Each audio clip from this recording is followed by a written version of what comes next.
आज के इस मीडिया ब्रीफिंग में मैं आप लोगों को जो डिपार्टमेंट्स में देख रहा हूं, जिसमें टूरिज़्म, कल्चर, लेबर और एम्प्लॉयमेंट का मेनली मैं आज कवर करूंगा। आज एक काफ़ी टाइम के बाद मीडिया से हम मिल रहे हैं। टूरिज़्म डिपार्टमेंट का 2022 जो हमारा कैलेंडर ईयर है, लद्दाख टूरिज़्म के लिए एक बहुत अच्छा साल रहा है। मैं ये फिगर देख रहा था 2018 से 2022 तक हमारे लद्दाख में टूरिज़्म का कितना यहाँ पे टूरिस्ट आए और इससे लद्दाख के लोगों को कितना बेनिफिट हुआ। तो 2018 में जो 1974 के बाद जो हाईएस्ट टूरिस्ट अराइवल था वो 2018 में था। उसमें अराउंड 3,27,000 से थोड़ा ज़्यादा टूरिस्ट आए थे, जिसमें से अराउंड 49,000 फॉरेन टूरिस्ट थे। 2019 में हाफ ईयर शायद टूरिज़्म इम्पैक्ट हुआ था उस साल, तो 2,38,000 के करीब टूरिस्ट आए थे और इसमें से ये डोमेस्टिक था और इसमें फॉरेनर्स अराउंड 38,000 आए थे। 2020 कोविड की वजह से लद्दाख में टूरिज़्म का ज़्यादा अच्छा वो नहीं रहा, रेस्ट्रिक्शन की वजह से, तो बहुत कम टूरिस्ट आए, 6,700 टूरिस्ट आए 2020 में और फॉरेनर्स ओनली अराउंड 1,100 आए थे। 2021 में जब कोविड का सिचुएशन इम्प्रूव हुआ अराउंड जून के आसपास, जून के बाद जो हमारे पास 3-4 महीने का सीज़न था, उसमें एक टूरिस्ट अराइवल जो है हमारे लद्दाख के लिए बहुत अच्छा रहा। टोटल अराउंड 3,13,000 डोमेस्टिक टूरिस्ट आए और अराउंड 1,000 उसमें फॉरेन टूरिस्ट आए। अब इन सारे प्रीवियस ईयर्स के कंपैरिजन में 2022 का जो टूरिस्ट अराइवल है लद्दाख के लिए आज तक का रिकॉर्ड टूरिस्ट अराइवल है, ये 31 दिसंबर तक का फिगर है हमारा, वो अराउंड 5,10,000 से थोड़ा ऊपर डोमेस्टिक टूरिस्ट आए लद्दाख में और 21,000 से थोड़ा ऊपर फॉरेन टूरिस्ट आए। तो ये एक अच्छा एक इंडिकेशन भी है कि फॉरेनर्स ने भी अब लद्दाख फिर से आना शुरू किया है और टोटल 5,31,000 से थोड़ा ऊपर हमारे यहाँ लद्दाख में टूरिस्ट आए हैं। इससे क्या हुआ, टूरिज़्म इंडस्ट्री का रिवाइवल तो हुआ ही हुआ, साथ में हमारे जितने भी स्टेक होल्डर्स हैं जिन्होंने टूरिज़्म इंडस्ट्रीज़ छोड़कर कुछ और काम करना शुरू कर दिया, बहुत सारे लोग फिर से टूरिज़्म में वापस आ गए और उसके अलावा भी लोग अब टूरिज़्म इंडस्ट्री के साथ जुटने लगे हैं और इसीलिए हमारा एम्प्लॉयमेंट रेट भी बहुत अच्छा, इस साल का फिगर मैंने कलेक्ट किया था, अच्छा आ रहा था। अब इस फ्लो को देखते हुए टूरिस्ट की, लास्ट ईयर हमें कुछ दिक्कतें भी आई, हमारे स्टेक होल्डर्स को प्रॉब्लम आए, टूरिस्ट को भी कुछ एकोमोडेशन का प्रॉब्लम आया जून जुलाई मेनली, और ट्रांसपोर्टेशन का बहुत इशू आया, टैक्सीज़ का इशू आया, मिनी बसेस का इशू आया। इसलिए हमने जब से यूटी बना है उसके बाद हमारा एम्फेसिस ये था कि इसको कैसे हमें 12 महीने का टूरिज़्म करना है, 3-4 महीने को हमें एक्सपेंड करना है। अदरवाइज़ 3-4 महीने में बल्क में आते हैं तो हमारे लिए बहुत इश्यूज़ क्रिएट होते हैं, जिसकी वजह से सफाई का भी इशू होता है, सेफ्टी सिक्योरिटी का भी इशू होता है, फिर बहुत सारा मॉनिटरिंग नहीं हो पाता, रेगुलेशन नहीं हो पाता है। तो इस साल हमने विंटर में, लास्ट ईयर नहीं हो पाया था कोविड की वजह से, इस साल हमने कुछ एक्टिविटीज़ कोशिश किया। इस साल हमने रिवाइव किया फिर से चादर ट्रैक को, तो चादर ट्रैक का भी एक अच्छा रिस्पॉन्स रहा। 1 महीने का हमें विंडो मिला था, क्योंकि अदरवाइज़ ये दरचा पदुम नेमू का रोड बन रहा है, उसमें BRO ब्लास्टिंग कर रहा था। हमने स्पेसिफिकली यहाँ के टूरिज़्म इंडस्ट्री को प्रमोट करने के लिए, लोगों को उससे कुछ इनकम हो, विंटर में जितने हमारे hotels, guest houses, tour travel operators काम कर रहे थे उनके लिए ओपन रखने के लिए 1 महीना BRO से काम बंद करवाया। काम बंद करवा के ये स्ट्रेच ओपन रखा और अराउंड 1 महीने में हमने लिमिटेड रखा था कि हर दिन 100 से ज़्यादा टूरिस्ट नहीं जाएंगे, एनवायरनमेंट को मेंटेन रखने के लिए और उनका अच्छी तरह से रेगुलेशन और उनका अच्छी तरह से मैनेजमेंट हो। तो अराउंड 1,500 हमारे चादर ट्रैक में भी इस साल 1,500 से थोड़ा ऊपर आए हैं। तो ये भी एक बहुत अच्छा एक विंटर उनके लिए सीज़न रहा है। उसके अलावा अभी जस्ट रिसेंटली लास्ट वीक आप लोगों ने देखा, पंगोंग में एक हमने high altitude frozen lake marathon किया, जिसको अब गिनीज वर्ल्ड बुक ने उसको रिकग्नाइज भी किया है। तो ये एक डाइवर्सिफिकेशन के लिए एक हमारा कोशिश था, टूरिज़्म को कैसे डाइवर्सिफाई करें। हालांकि पंगोंग एक वाइल्ड लाइफ सेंचुरी है, बहुत सारे इश्यूज हमारे लिए था, कोऑर्डिनेशन का इशू था, इसमें सेफ्टी का इशू था। तो इसमें एक बहुत ही कोऑपरेटेड वे में, चाहे LHDC हो, डिस्ट्रिक्ट एडमिनिस्ट्रेशन हो, टूरिज़्म डिपार्टमेंट हो, आर्मी हो, वाइल्ड लाइफ हो, ITBP हो और हमारा डिज़ास्टर मैनेजमेंट टीम हो, सबने मिलकर इसको सक्सेसफुल बनाने के लिए बहुत कोशिश किया। और ये एक दिन का सपोज था, इसका एक इनहेरेंट एक मैसेज भी था कि हम अपने इन्वायरमेंट को कैसे बचाएं। लद्दाख में जो ग्लेशियर्स का रिसेशन काफ़ी सालों से हो रहा है, बर्फ़बारी कम हो रही है, गर्मी ज़्यादा हो रही है, इन सबको वर्ल्ड तक पहुंचाने के लिए एक अच्छा प्लेटफॉर्म भी था कि हम एक लिमिटेड वे में कैसे ऐसे हाई अल्टीट्यूड्स पर हम टूरिज़्म को बढ़ावा दे सकते हैं विदाउट इम्पैक्टिंग और हार्मिंग द इन्वायरमेंट। उसमें भी अराउंड 75 मैराथन में पार्टिसिपेंट्स थे जो आउटसाइड लद्दाख से आए थे।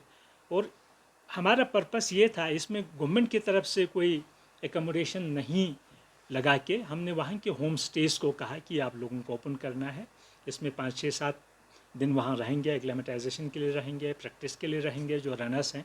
तो मन, मिराक और हमारे लोगों में जितने भी होम स्टेज हैं सबको हमने ओपन करवा के उनके लिए भी एक रेवेन्यू का एक सोर्स बना।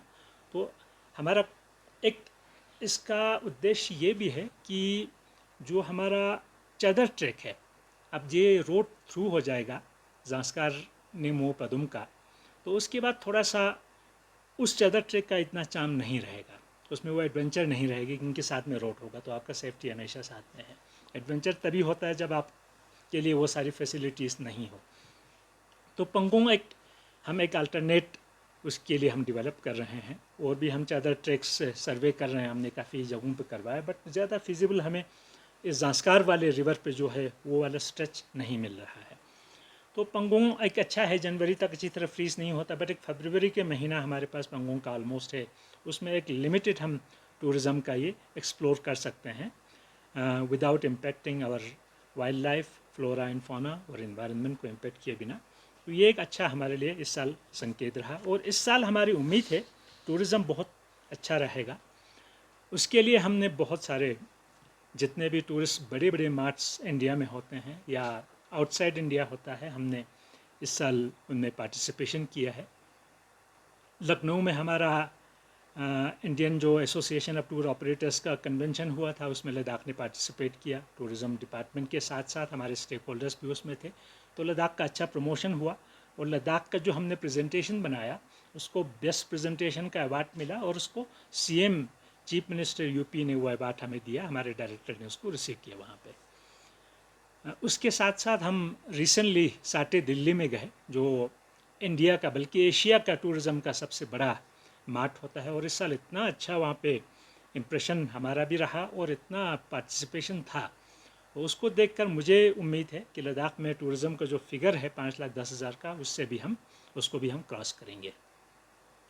साथ साथ उसके हमने और भी पार्टिसिपेशन किया है। अभी हम भारत पर्व में गए, 26 जनवरी को जब रिपब्लिक डे का फंक्शन हुआ, उसी दिन से स्टार्ट हुआ था, टूरिज़्म मिनिस्ट्री ने किया था 26 से 31 तक लाल किले पर एक वीक का। उसमें भी हमने कल्चर, टूरिज़्म और हमारे इंडस्ट्रीज़ सब मिलके हमारे कोऑर्डिनेशन में हमने पार्टिसिपेशन किया। उसमें भी लद्दाख का हमारे आर्टिजन्स हो, डांसर्स हो, हमारे टूरिज़्म का एक पूरा कंप्लीट एक वहाँ पे पवेलियन था, हमारे जितना प्रमोशन हो सकते थे लद्दाख का हमने उसमें भी किया।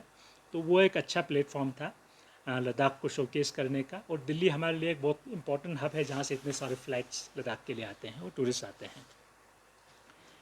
साथ साथ रिसेंटली दिसंबर में, ऑलमोस्ट दिसंबर में हम चंडीगढ़ में हमारा एक कुजीन का मार्ट था लद्दाख का, उसमें हमारे गए थे, प्लस डांसर्स हमारे गए थे, आर्टिस्ट गए थे। तो वो बहुत सक्सेसफुल रहा। वो NZCC ने ऑर्गेनाइज़ किया था, वो भी 10 दिन का प्रोग्राम था। उसमें लद्दाख का बहुत अप्रिसिएशन हुआ। और उसकी वजह से अब जहाँ पे भी मार्च हो रहे हैं, या मिनिस्ट्री ऑफ टूरिज़्म कर रहा है, या NZCC कर रहा है, या स्टेट्स कर रहा है, हमको हर तरफ से इन्विटेशन आ रहा है। बट हर जगह हम नहीं जा सकते, हमारे स्टेक होल्डर्स का भी लिमिटेशन है हर जगह। और हर जगह स्टेक होल्डर्स का बहुत अच्छा पार्टिसिपेशन रहा, उनके थ्रू भी लद्दाख का अच्छा प्रमोशन हुआ है। तो मैं इसके लिए उन सबका बहुत धन्यवाद करना चाहता हूँ, क्योंकि टूरिज़्म को सक्सेसफुल बनाने के लिए हम सबको एक साथ मिलकर काम करना होगा। अभी हम नेक्स्ट वीक मार्च में अभी ITB बर्लिन में भी जा रहे हैं, जिसमें हमारा टूरिज़्म डिपार्टमेंट से भी ऑफिसर्स एक दो जाएंगे, बाकी हमारे स्टेक होल्डर्स अलगा, अल्टोआ, TTA, अक्टा, कारगिल से, ये सारे भी इनके भी पार्टिसिपेंट्स वहाँ रहेंगे। तो इंटरनेशनल लेवल पे भी हम लद्दाख को अच्छा एक प्रमोशन देना चाहते हैं। हमने एक दो और कोशिश किया था, बट वो टाइम शॉर्ट था, हो नहीं पाया। हम पितूर जाना चाहते थे, बहुत टाइम स्लॉट कम था, मिनिस्ट्री ऑफ टूरिज़्म का कंफर्मेशन आया नहीं था, तो उसमें हम नहीं जा पाए। बट हम ITB बर्लिन में फॉर द फर्स्ट टाइम हम जा रहे हैं। तो ये एक अच्छा प्लेटफॉर्म होगा लद्दाख को शोकेस करने का यूरोप में, क्योंकि टूरिस्ट आना ऑलरेडी काफ़ी स्टार्ट हो गया है फॉरेनर्स का, और इसमें से काफ़ी फिगर जो है आपको यूरोप से ही हैं आए हुए हैं। अभी रिसेंटली मुझे बैंकॉक से हमारे इंडियन एम्बेसी से एक इनविटेशन आया कि वहाँ पे भी वो लोग एक बहुत बड़ा मार्ट कर रहे हैं, ऑनलाइन और ऑफलाइन दोनों मोड में है। उसमें एम्बेसी ने मतलब स्पेसिफिकली लिखा है कि लद्दाख का एक बहुत अच्छा इंप्रेशन हो रहा है थाईलैंड में, ईस्टर्न जापान है, कोरिया है, थाईलैंड है, वियतनाम है, म्यांमार है। तो वहाँ से इस साल काफ़ी टूरिस्ट है, जो एक्सपेक्ट हम नहीं करते थे। और इसलिए उन्होंने कहा कि आप लोग हो सके तो फिज़िकली ज्वाइन करें, नहीं तो आप लोग ऑनलाइन ज्वाइन करें। फिज़िकली तो हमारा ITB बर्लिन के साथ वो साथ साथ आ रहा है, ओवरलैप हो रहा है, तो हमने कहा कि हम ऑनलाइन ज्वाइन करेंगे, और बहुत खुश हैं वो लोग। उसमें हम प्रेजेंटेशन भी करेंगे, हमारे स्टेक होल्डर्स भी उसमें प्रेजेंट करेंगे। तो हमारे लद्दाख का ईस्टर्न कंट्रीज़ में भी, जिसको हम बुद्धिस्ट सर्किट भी कहते हैं, हमारे यहाँ पे भी बुद्धिस्ट पॉपुलेशन है, मोनास्ट्रीज हैं, हमारे यहाँ हिस्टोरिकल साइट्स बहुत सारे हैं लद्दाख में। तो एक बहुत अच्छा इंप्रेशन है, एक बहुत अच्छा परसेप्शन है लोगों में ईस्टर्न कंट्रीज़ में कि लद्दाख एक अच्छी जगह है जहाँ हमें जाना चाहिए। एक रिलीजियस पर्पस भी होगा, एक टूरिज़्म का भी पर्पस होगा। टूरिज़्म में बाकी मैं इंफ्रास्ट्रक्चर में मैं बार बार रिपीट नहीं करूँगा हम क्या क्या कर रहे हैं। वे साइड एमिनिटीज़ क्योंकि चाहिए हर जगह, तो वो हम काफ़ी कुछ इम्प्रूव कर रहे हैं। सेकंड में एक चीज़ बताना चाहूँगा कि सियाचिन बेस कैंप का लास्ट ईयर हमने ओपन फॉर्मली किया था, बट आर्मी की तरफ से पहले एक वो कन्फर्मेशन नहीं आया था। बट अभी हमने काफ़ी 1-2 साल में 3-4 एटलीस्ट मीटिंग किया था आर्मी के साथ। तो आर्मी ने अब हमें इन राइटिंग दिया है कि कोई रेस्ट्रिक्शन नहीं है सियाचिन बेस कैंप तक, एग्जैक्टली बेस कैंप तक नहीं, उससे थोड़ा सा पहले हमने एक फैसिलिटी क्रिएट किया है आर्मी के साथ, और आर्मी ने वो किया है हमारे कहने पर। तो वहाँ तक इस साल 24 घंटे टूरिस्ट जो है सियाचिन जा सकते हैं, कोई रेस्ट्रिक्शन नहीं होगा। बट हम एक पुलिस पोस्ट लगवा देंगे जहाँ जहाँ आर्मी का आप लोगों के पास बैरिकेड है, ताकि कोई किसी को दिक्कत नहीं आए। सिमिलरली इवन देमचौक तक अब कोई रेस्ट्रिक्शन नहीं होगा। देमचौक में भी आर्मी का एक रिक्वेस्ट था कि आप लोग वहाँ पे पुलिस का रेगुलेशन करें, टूरिस्ट के साथ आर्मी जो है हम रेगुलेट नहीं कर सकते, हम मॉनिटर नहीं कर सकते। तो वो भी हम इस साल, मैंने DC, SP, ADG, police headquarters सबके साथ मीटिंग करके जहाँ जहाँ आर्मी कहते हैं कि पुलिस पोस्ट की ज़रूरत है, हम वो पुलिस पोस्ट क्रिएट कर रहे हैं। मार्च एंडिंग तक हमारे सारे पुलिस पोस्ट बन जाएंगे, तो टूरिस्ट का मूवमेंट जो है बहुत इजी होगा, आर्मी की तरफ से कोई रेस्ट्रिक्शन नहीं होगा, और ऑलमोस्ट लद्दाख के हर कोने में अब टूरिस्ट जा पाएगा। वो इसीलिए हम होम स्टे पर बहुत ज़ोर दे रहे थे, और होम स्टे को अब हमने एक अपना लद्दाख का क्या किया कि रूरल टूरिज़्म और बॉर्डर टूरिज़्म को बढ़ावा देने के लिए ये हमारा एक सक्सेसफुल मॉडल होगा। और लास्ट ईयर हमने जो 550 होम स्टेज दिए, इस साल हम 500 से ऊपर और होम स्टेज को इंसेंटिव दे के इस्टेब्लिश कर रहे हैं। तो होम स्टेज का भी फीडबैक अच्छा आया, टूरिस्ट से भी अच्छा आया। अभी हम एक डाटा कलेक्ट कर रहे थे, और मैं भी खुद जब टूर पे कहीं जाता हूँ, ज़ास्कार में गया समर में, तो काफ़ी टूरिस्ट से मिला, और मैंने जब उनसे पूछा तो सब कहते हैं कि हमने होम स्टे में स्टे किया था।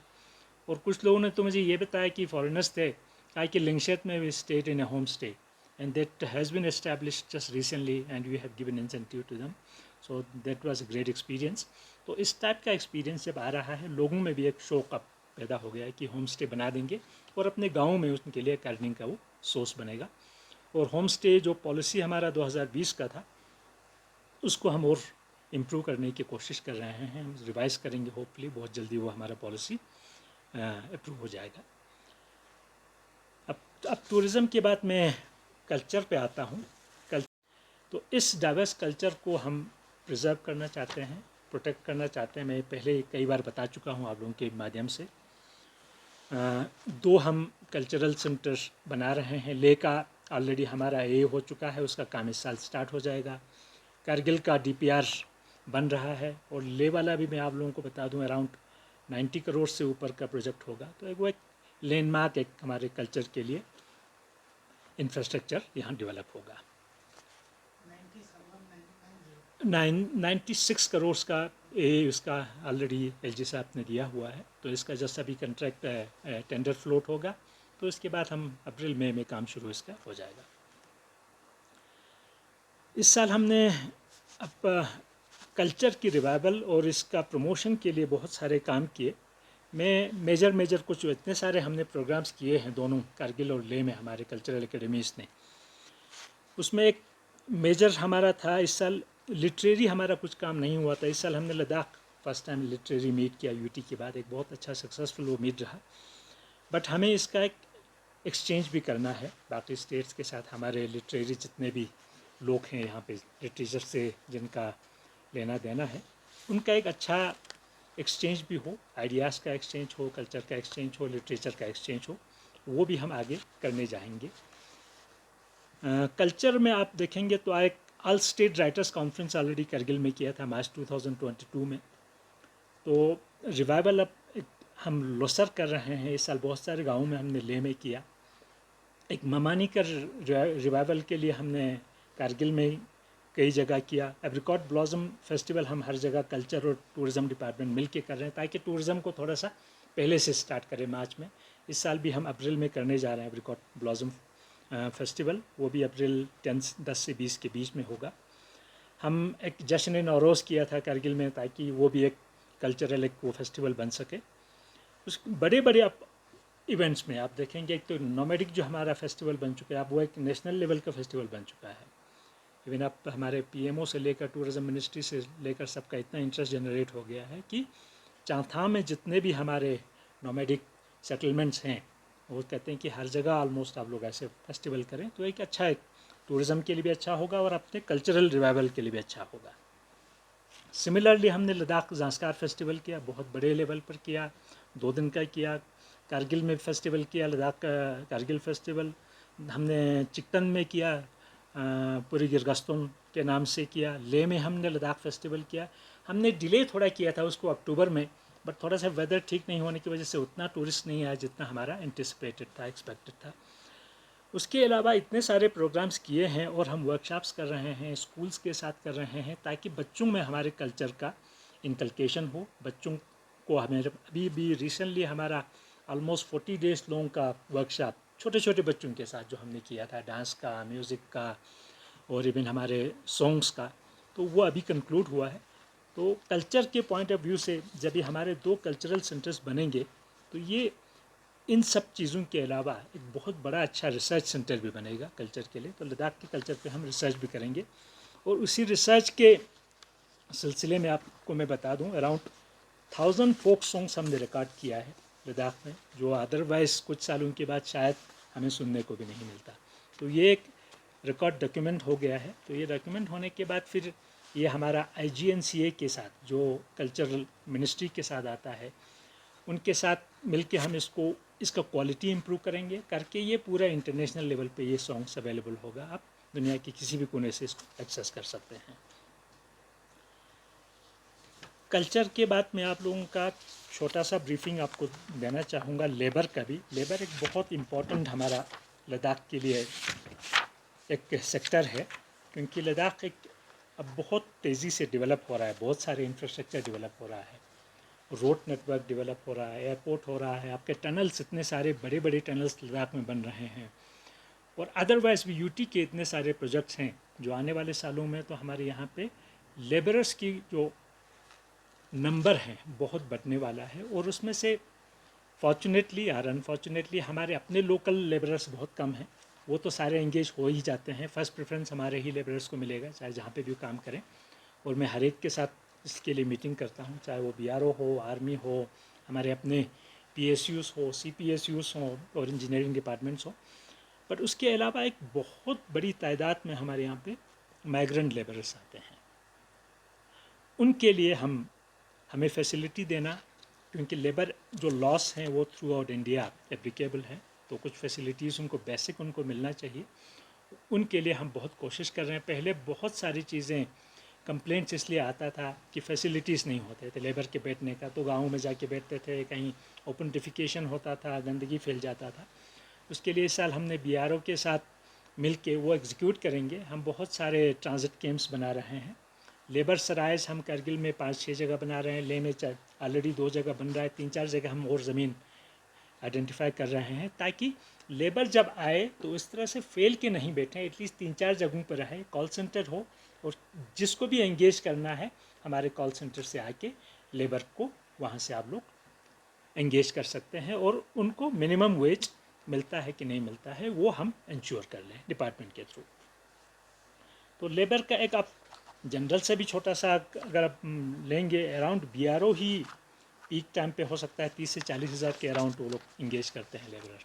तो बाकी मुझे जहाँ तक फिगर का एग्जैक्ट डाटा हमारे पास नहीं है, बट हमें एक जनरल आइडिया है, अराउंड 80,000 to 1 लाख हमारे यहाँ पे माइग्रेंट लेबरर्स आते हैं समर में। तो वो उनका मैनेजमेंट हम अब पूरी तरह से कर रहे हैं, पहले नहीं हो पा रहा था। अब क्योंकि ज़ांस्कार में एक पूरा प्रोजेक्ट खुल गया है योजक, जो पहले BRO का नहीं था, तो अभी हमारे यहाँ 3 प्रोजेक्ट हैं BRO के। हिमांग चीफ इंजीनियर है, और विजयक चीफ इंजीनियर है, और योजक चीफ इंजीनियर है। वो मनाली में बैठता है, बट दरचा से लेकर नेमो तक का वो प्रोजेक्ट देखा गया, और शिनखुनला का भी अप्रूव हो गया है। तो लेबर इंगेजमेंट अगर आप लद्दाख में जाएंगे, लद्दाख के कोने कोने में आपको लेबर ही लेबर दिखता है। तो ये एक बहुत बड़ा चैलेंज भी है हमारे लिए, इनका मैनेजमेंट और इनका सेफ्टी सिक्योरिटी, इनको फैसिलिटीज़ मिल रहा है कि नहीं मिल रहा है। मैं और एक छोटा सा आप लोगों को इन्फॉर्मेशन ये भी दूंगा कि उसके साथ साथ टूरिज़्म का मैं एक छोटा सा आपको बता दूं कि हम स्किल डेवलपमेंट भी कर रहे हैं। हमारे यहाँ पे एक फूड क्राफ्ट इंस्टीट्यूट है, वो अपग्रेड हो के अब state institute of hotel management बन रहा है। उसका भी हमारा प्रोजेक्ट DPR अप्रूव हो गया है, वो भी मोर देन 30 करोड़ का है, उस पर काम अभी शुरू होगा। तो उसमें भी हमने इस साल अराउंड 165 हमारे यहाँ के युवा लोगों को ट्रेन किया है, जिसमें बहुत सारे हैं एंटरप्रेन्योरशिप प्रोग्राम्स हैं, स्किल टेस्टिंग सर्टिफिकेशन है, हुनर से रोज़गार तक बहुत सारे बेसिक टूर गाइड का ट्रेनिंग, किचन का ट्रेनिंग, रेस्टोरेंट कैसे चलाना है, फ्रंट ऑफिस कैसे चलाना है। तो ये लास्ट UT बनने के बाद अराउंड हमने 500 से ऊपर लोगों को इसमें ट्रेन किया है, ताकि वो लोग अपने आप एम्प्लॉय हो जाए और दूसरों को एम्प्लॉयमेंट जनरेट करके और एंगेज कर लें। तो इससे भी लद्दाख में एक अच्छा एंगेजमेंट एम्प्लॉयमेंट का हो रहा है। अब मैं एम्प्लॉयमेंट की तरफ आता हूँ। एम्प्लॉयमेंट का मैं छोटा सा एक इन्फॉर्मेशन जस्ट देना चाहता हूँ, क्योंकि ये ज़रूरी है कि लोगों को पता नहीं होता कि कितना एम्प्लॉयमेंट यहाँ जनरेट हो रहा है सरकारी सेक्टर में, और कितना मिल रहा है। UT बनने के बाद हमारे यहाँ पे जो पोस्ट फिल हो चुका है, पुलिस रिक्रूटमेंट के थ्रू 269 अभी तक हो चुका है, और डिस्ट्रिक्ट कैडर पोस्ट UT बनने के बाद 613 यहाँ पे ऑलरेडी एम्प्लॉयमेंट दे चुके हैं हमारे लोकल्स लद्दाखीज़ के लिए। अभी रिफर्ड पोस्ट हैं। रिफर्ड पोस्ट एक तो SSC को जो हमारे UT कैडर के पोस्ट हैं वो रिफ़र हुआ है, वो 9 से 13 पोस्ट रिफ़र हुआ है, जिसका रिज़ल्ट भी अभी रिटर्न का आया हुआ है, तो वो फाइनलाइज होगा। कोर्ट में कुछ केसेस कुछ लोगों ने किया तो उसकी वजह से डिले हो रहा है।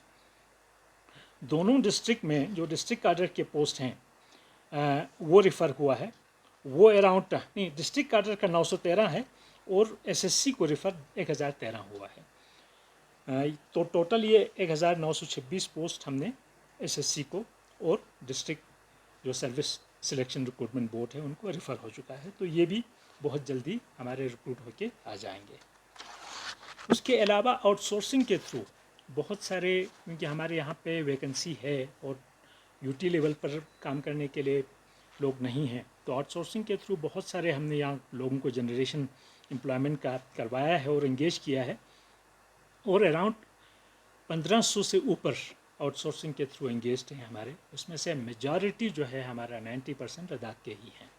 तो ग्रैंड टोटल अगर आप देखेंगे UT बनने के बाद अराउंड 4300 से ऊपर एक एम्प्लॉयमेंट का यहाँ पे क्रिएशन हुआ है, जनरेशन हुआ है, लोगों को इस बेनिफिट मिला है।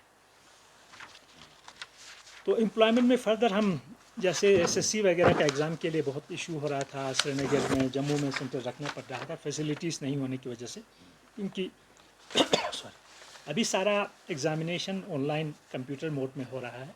तो उसका भी हम एक कैपेसिटी डेवलप कर रहे हैं अपने एम्प्लॉयमेंट ऑफिस में, उसमें कंप्यूटर सेंटर्स बना रहे हैं, बट वो लास्ट स्केल पे अल्टीमेटली उसमें प्राइवेट सेक्टर को आना पड़ेगा, क्योंकि अब 20,000, 10,000, 15,000 लोग अप्लाई करते हैं।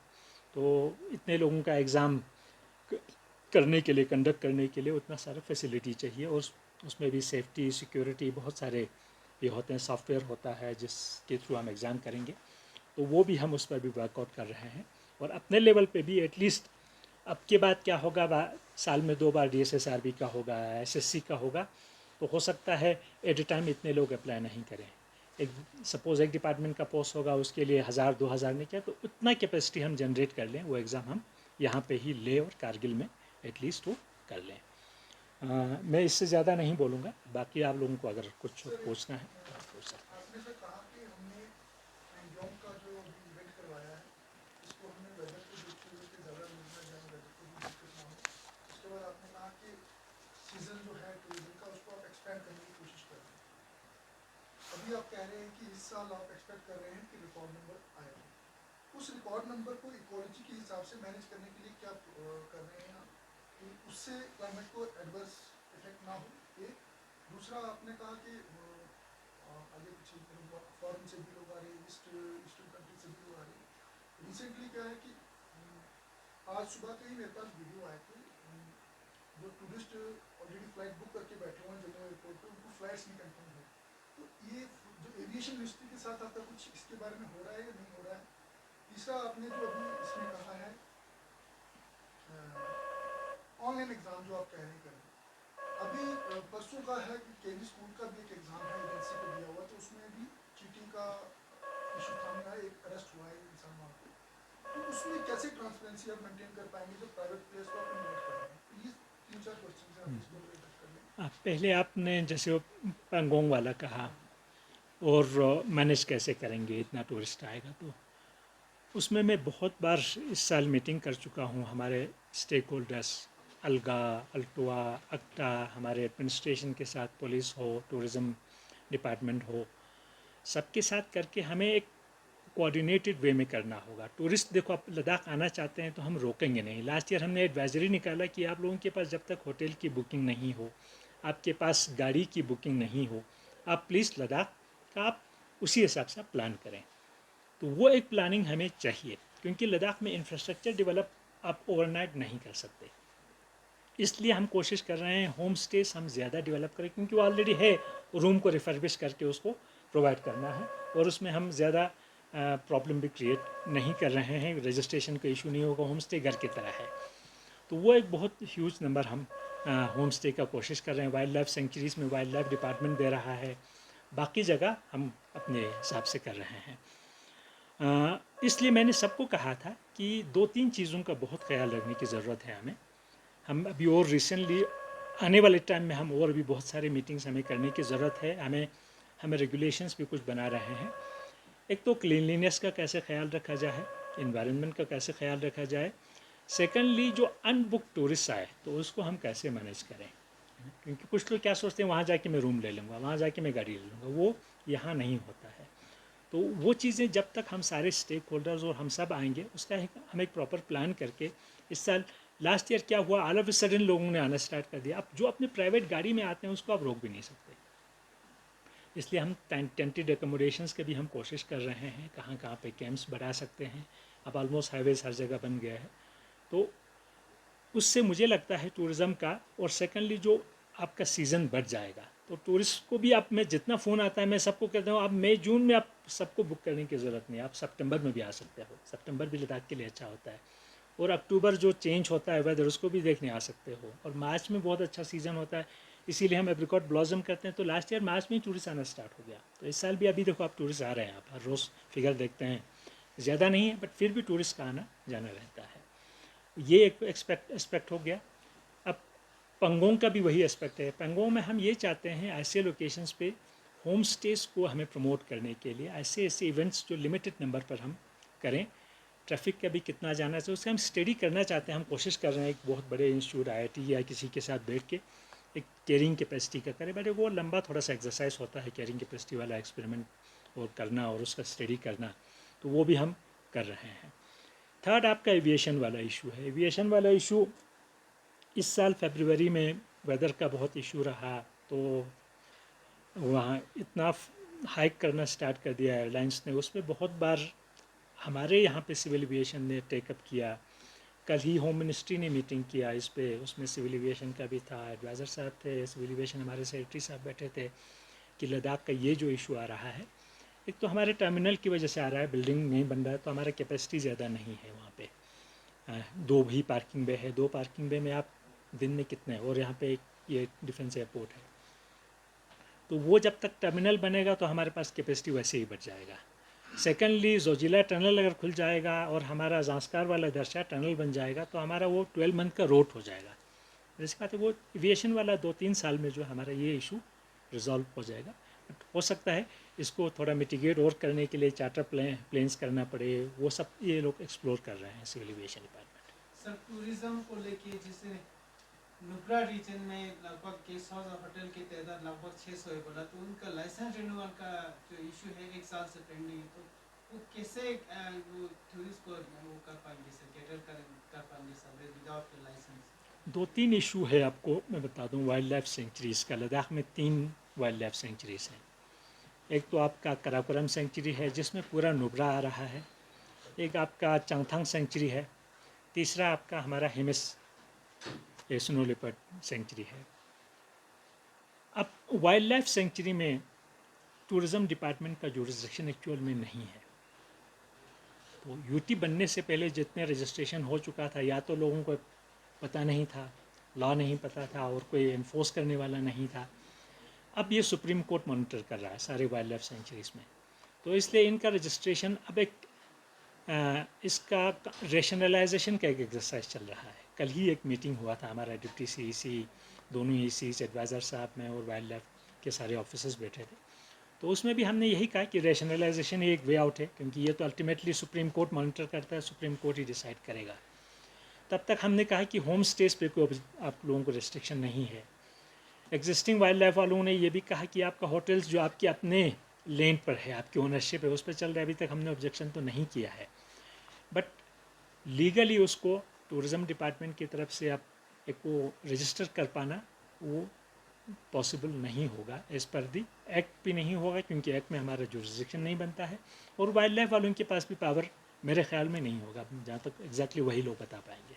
सर लेबर को लेके जैसे अभी वर्किंग सीजन स्टार्ट होने वाला है, तो ओवर चार्जिंग का एक बड़ा इशू रहता है फर्स्ट ऑफ ऑल, और सेकेंडली जो स्किल है या अनस्किल है, जो लोग चौक से हायर करके ले जाते तो काफ़ी लोगों के साथ काफ़ी दुख आता। तो आपके डायरेक्शन पे लेबर ऑफिस क्या इसे आइडेंटिफाई नहीं कर सकते, क्योंकि लेबर एजेंसी तो आपको ऑलरेडी है, तो उनको रजिस्टर करके कैटेगरी जैसे ये स्किल ले वाले अनस्किल ले वाले, वो हमारे स्किल डेवलपमेंट जो हमारा डिपार्टमेंट है, हमने कोशिश किया था स्किल सर्टिफिकेशन का लास्ट ईयर कि जाके, बट उसमें प्रॉब्लम क्या आ रहा है, लेबरर्स को 8-10 दिन के लिए उसका एक छोटा सा वो करना पड़ता है, कोर्स करना पड़ता है, तो वो लोग कोई आते नहीं। लास्ट ईयर हमने बहुत जगह लगवा दिए थे कैंप्स, बट उन कैंप में आने वाला हमें नहीं मिला। तो सर्टिफिकेशन का हम प्रोसीजर अब स्टार्ट करेंगे, अनस्किल कौन होगा, स्किल कौन होगा, बट उसमें बहुत सारी दिक्कतें एक्चुअल में आ रहा है। और लद्दाख में काम करने भी लोग कहाँ कहाँ गाँव में जाके बैठे हैं, और लेह में कोई नहीं आना चाहता, करगिल कोई नहीं आना चाहता, स्पॉट पे हो, तो स्पॉट पे ये सब सर्टिफाई होना, एक एजेंसी को हर जगह जा पाना बहुत डिफिकल्ट हो रहा है, बट अल्टीमेटली ये होगा। कर सकते हैं ना sir labour department as as per act minimum wage हम फिक्स कर सकते हैं, उसके अबव नहीं कर सकते आप। जैसे आप होटल का भी हो, एयरलाइंस का भी हो, आप किसी का भी देखो, हम मिनिमम वेज करते हैं। रेट लिस्ट तो निकलता है सर, वो नो डाउट, लेकिन उसके बाद मॉनिटर नहीं होता है ना सर, सो बट हमारा इंश्योर करना, जो हमारे लेबर डिपार्टमेंट के असिस्टेंट लेबर कमिश्नर से, उनका इंश्योर करना ये होता है कि मिनिमम वेज से कम तो नहीं मिल रहा है किसी को, उससे ऊपर कितना चार्ज कर रहा है वो डिमांड के हिसाब से है। मिनिमम वेज से कम मिल रहा है तो क्या प्रोसीजर है तो करना चाहिए? अगर मान लो एक लेबर को उसकी मिनिमम वेज को आपने फिक्स की, उतना नहीं मिल रहा, तो वो क्या कर सकता है उसकी? तो वो कंप्लेन कर सकता है, तो हम कंट्रैक्टर को इसके लिए तो बहुत सारा प्रोविजंस है हमारे पास। देखो, आपके पास एक तो हमारा बोका एक्ट है, एक आपका मिनिमम वेजेस एक्ट है, एक आपका inter state migrant act, workers act है। तो इन सब एक्ट में इतनी सारी रिस्पॉन्सिबिलिटीज़ हैं, हम जो कंट्रैक्टर है वो डिबार हो जाएगा, पेनलाइज हो जाएगा, आगे से वो ऐसा काम नहीं कर पाएगा, और उससे हम वो रिकवर भी करेंगे विद पेनल्टी। तो ऑनलाइन एग्जाम का जो ट्रांसपेरेंसी का था, क्या प्राइवेट प्लेयर्स को उसमें ट्रांसपेरेंसी 2-3 चीज़ें, एक तो सॉफ्टवेयर आपका होना चाहिए फुल प्रूफ, तो उसका एक टेक्निकल बहुत सारे तरीके हैं करने के लिए, हम एक्सपर्ट कर रख सकते हैं। सेकंड, आपका एग्जामिनेशन हॉल्स में सीसीटीवी लगना बहुत ज़रूरी है, वो हम अपने हॉल्स में कोशिश कर रहे हैं सीसीटीवी लगवाएं। बाकी जिस एजेंसी को जो भी रिक्रूटमेंट अथॉरिटी आपका हायर करे तो उसका एक क्रेडिबिलिटी होना चाहिए, जैसे टीसीएस करता है थ्रू आउट इंडिया, तो टीसीएस का क्रेडिबिलिटी है। अभी जो JNK में भी हुआ, हिमाचल में भी हुआ, ये टीसीएस नहीं है, कुछ और कंपनीज हैं जिनमें आया है। हाँ हाँ, एग्जैक्टली। तो हम ब्लैक लिस्टेड कंपनीज को तो मिलेगा नहीं, जो लद्दाख में शायद अभी DSSRB वाले भी कर रहे हैं कोशिश, तो उसमें भी वो बट जो TCS है अभी तक उनका अच्छा क्रेडिबिलिटी है। बाकी और भी कंपनीज अगर आ जाएं, बट उनकी क्रेडिबिलिटी हमें देखना, वो चेक कर लेगा अपने आप जब टेंडर होगा उसका।